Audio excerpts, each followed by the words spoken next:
नमस्कार दोस्तों, मेरा नाम है अमित। स्वागत है आप सबका डिफेंस डिकोड पे। और इस वीडियो में बात करने वाले हैं अनमैन्ड हेलीकॉप्टर को लेके। तो जैसा कि चीन ने अभी हाल ही में अनाउंस किया है कि वो अपने बॉर्डर की पेट्रोलिंग के लिए उनका जो नया अनमैन्ड हेलीकॉप्टर है यानी कि AR-500C, तो वो उसको डिप्लॉय करने जा रहे हैं। जो भी उनके मिशन होंगे, सर्वेलेंस या फिर इंटेलिजेंस, तो इन दोनों के लिए वो इस हेलीकॉप्टर को LAC पे डिप्लॉय कर रहे हैं।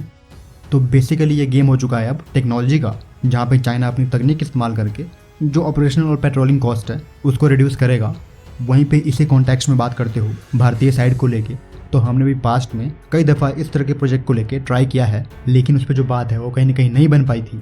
सो पास्ट में DRDO ने कई कंपनियों के साथ मिलकर, स्पेशली इजरायली IAI के साथ मिलकर कोशिश की है कि जो भारत के हेलीकॉप्टर है, चाहे वो चेतक हो या फिर ALH हो, तो इन सबको ट्राई किया गया है अनमैन्ड बनाने की, लेकिन जो बात है वो वहाँ तक नहीं पहुँची है।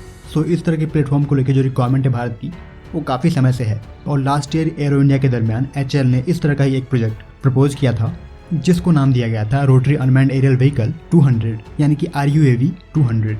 तो ये प्रोडक्ट काफ़ी सिमिलर है जो अभी चीन ने डिप्लॉय करने को अनाउंस किया है AR-500C से, क्योंकि उस हेलीकॉप्टर में भी जो रिकॉन्फिगरेबल पेलोड्स हैं वो किए जा सकते हैं। मतलब आपको SAR मिशन करना है या फिर इलेक्ट्रॉनिक इंटेलिजेंस, कम्युनिकेशन इंटेलिजेंस, तो जिस तरह के मिशन आपको करने हैं वो इक्विपमेंट आप कैरी कर सकते हो अपने हेलीकॉप्टर के साथ। और कुछ इसी तरह की जो डिजाइनिंग है वो HAL के RUAV के साथ प्लान की गई है। बात करोगे इसको लेके क्या स्टेटस है, तो इसका जो फाइनल डिजाइन और डेवलपमेंट फेज है वो अभी चल रहा है। देख लेते हैं कि किस तरह के पैरामीटर HAL ने इसको लेके क्लेम किए हैं। तो HAL की मानते हो तो इसकी रेंज 200 किलोमीटर तक की होगी, एंड्योरेंस 6 घंटे की होगी, इसकी जो मैक्सिमम स्पीड है वो 200 किलोमीटर पर आवर की होगी। सर्विस सीलिंग की बात करोगे तो वो 6 किलोमीटर तक की होने जा रही है, जबकि बात करोगे पेलोड की, मैक्सिमम पेलोड की, तो वो 40 kg तक का है। और इसमें भी जो पेलोड्स हैं वो रिकॉन्फिगरेबल हैं।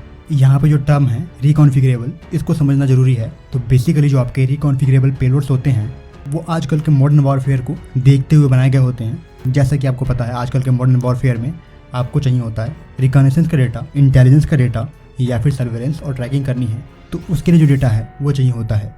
और ये सभी के सभी जो डेटा हैं वो आपको एक क्विक टाइम में, कम से कम टाइम में चाहिए होता है। तो उस चीज़ को मैनेज करने के लिए जो आजकल के मॉडर्न पेलोड्स बनाए जाते हैं वो रिकॉन्फिगरेबल होते हैं। और इसको अचीव करने के लिए जो पेलोड आप अपने UAV पे डिप्लॉय करोगे तो वो मॉड्यूलर होगा। मतलब जिस तरह की रिक्वायरमेंट है आपकी, चाहे वो इलेक्ट्रॉनिक इंटेलिजेंस हो, कम्युनिकेशन इंटेलिजेंस हो, इमेजरी हो, तो इन सब के जो सेंसर हैं वो उसी पेलोड पे होंगे जिनको एक्सेस किया जा सकेगा एक सॉफ्टवेयर की हेल्प से। और इस तरह के जो सॉफ्टवेयर लिखे जाते हैं वो काफ़ी कॉम्प्लेक्स होते हैं, जो कि आपको हेल्प करते हैं एक मोड से दूसरे मोड में स्विच करने में एक कम टाइम में। जैसे कि आपको कम्युनिकेशन इंटेलिजेंस करना है तो उसके लिए जो आपका ट्रांसमीटर और रिसीवर है वो एक्शन में आ जाएगा। इलेक्ट्रॉनिक इंटेलिजेंस करना है तो उसके लिए जो आपका पर्टिकुलर रिसीवर है वो एक्शन में आ जाएगा। और ऐसे ही जाएगा इमेजरी के लिए, अलग अलग पिक्चर्स को क्रिएट करने के लिए जिस तरह की भी EM बैंड की आवश्यकता होगी वो इस्तेमाल में लाए जाएंगे। तो इन सब के लिए जो सॉफ्टवेयर है वो लिखा जाएगा, जो कि काफ़ी कॉम्प्लेक्स टास्क है। और प्रोबेबली DRDO का जो कंट्रीब्यूशन है मेजर, वो यहाँ पर रहने वाला है।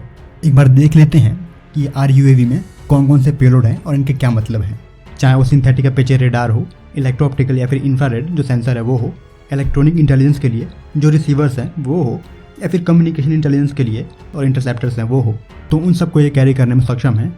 वहीं पे इस अनमैन्ड हेलीकॉप्टर पे आप माउंट कर सकते हो एक बड़ा सा लाउड स्पीकर। मान लो आपको कोई अनाउंसमेंट करनी हो या फिर किसी को चेतावनी देनी हो तो उस कार में भी आप ला सकते हो।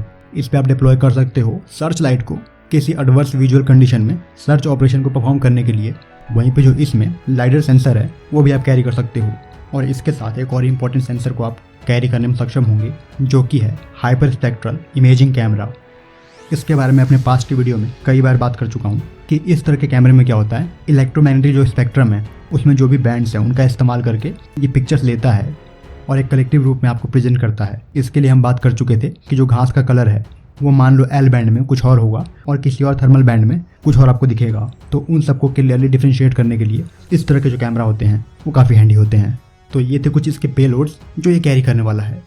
वहीं पे जो एक बार ये प्लेटफॉर्म बन जाता है तो इंडियन आर्मी के लिए जो लैंड ऑपरेशन है वहाँ पे भी इस्तेमाल में लाया जा सकता है, जबकि इंडियन नेवी के लिए या फिर जो मैरीटाइम ऑपरेशंस हैं वहाँ पे भी इस्तेमाल में लाया जा सकता है।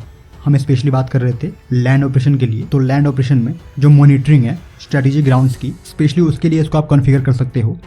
जबकि जो टारगेट डेजिग्नेशन और ट्रैकिंग है वो आप कर सकते हो, या फिर कोई IED लैंड माइन को डिटेक्ट कर सकते हो आप। और लैंड सर्वे और जो टेरेन मैपिंग है और इस तरह की जो टेरेन मैपिंग होती है वो आपको माउंटेनियस एरिया में काफ़ी हेल्प करती अगर सिस्टम डेवलप कर लिया गया होता। तो इसके लिए अभी इस प्रोजेक्ट को आप ब्लेम नहीं कर सकते हो, क्योंकि ये लास्ट ईयर ही प्रपोज किया गया है। इसमें HAL का जो साथ है वो DRDO दे रही है, जो भी आपके पेलोड्स हैं प्राइमरली उनको डेवलप करने में। तो अगर आपको इस तरह के सिस्टम की रिक्वायरमेंट है तो आप इसको भी अचीव कर सकते हो। मैक्सिमम आपको लेगा तो 1 साल लेगा, अगर आप एक इंटेंस मिशन मोड में काम करके इस तरह के प्लेटफॉर्म को डेवलप करना चाहते हो तो जो फंडिंग है वो प्रॉपर और फ्रिक्वेंट होनी चाहिए।